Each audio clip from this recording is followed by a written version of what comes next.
আউযু বিল্লাহি মিনাশ শাইতানির রাজিম। বিসমিল্লাহির রহমানির রহিম। ইজ ইউরিকাহুমুল্লাহু ফি মানামিকা কালিলান। আসসালামু আলাইকুম বন্ধুগণ। সূরা আনফালের 43 নম্বর আয়াতে একটি ওহীর খবর দেওয়া হয়েছে, যে ওহীটি পশ্চাতে এসেছিল, পূর্বে এসেছিল। এখন আল্লাহ পাক সেই ওহীর কথা স্মরণ করতে বলছেন। যখন আল্লাহ তোমাকে স্বপ্ন যোগে ওদের সংখ্যা অল্প দেখিয়েছিলেন, যুদ্ধের সময়ে সাহস হারিয়ে না ফেলেন নবী এবং তার উম্মতগণ, সেজন্য আল্লাহ পাক স্বপ্ন যোগে বিধর্মীদের সংখ্যা কম দেখিয়েছিলেন, তাদের সাহস এবং শক্তি, মনোবল বৃদ্ধি করার জন্য। এবং এটা ওহী, স্বপ্ন ওহী। নবীদের স্বপ্ন, আল্লাহর পক্ষ থেকে যে সমস্ত স্বপ্ন নবীদের কাছে আসে সেগুলো ওহী।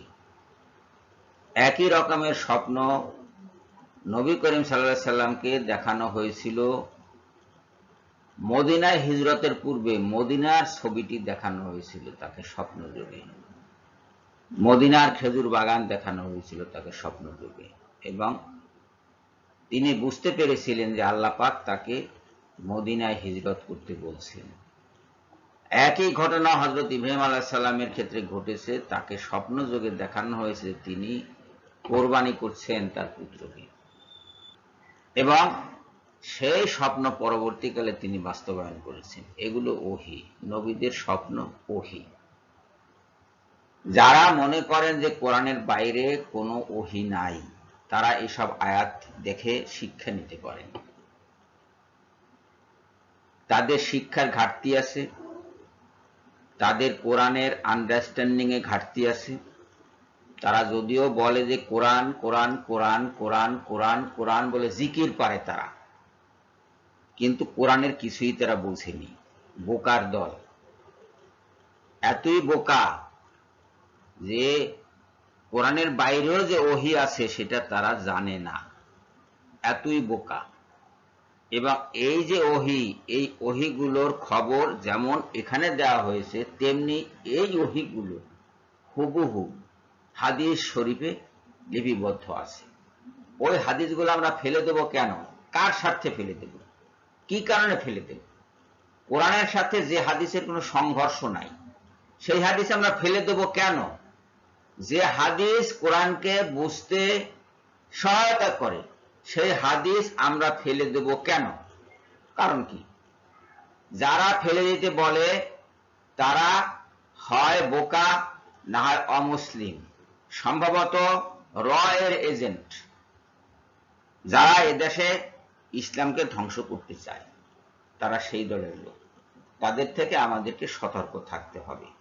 এখানে পুরো আয়াত পড়া আমার দরকার পড়েনি, তার কারণ এগুলো আপনারা পড়ে নিতে পারেন, আপনারা শিক্ষিত লোক।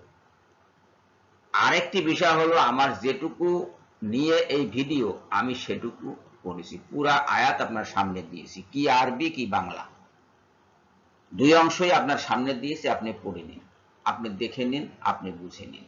আপনারা সবাই শিক্ষিত লোক।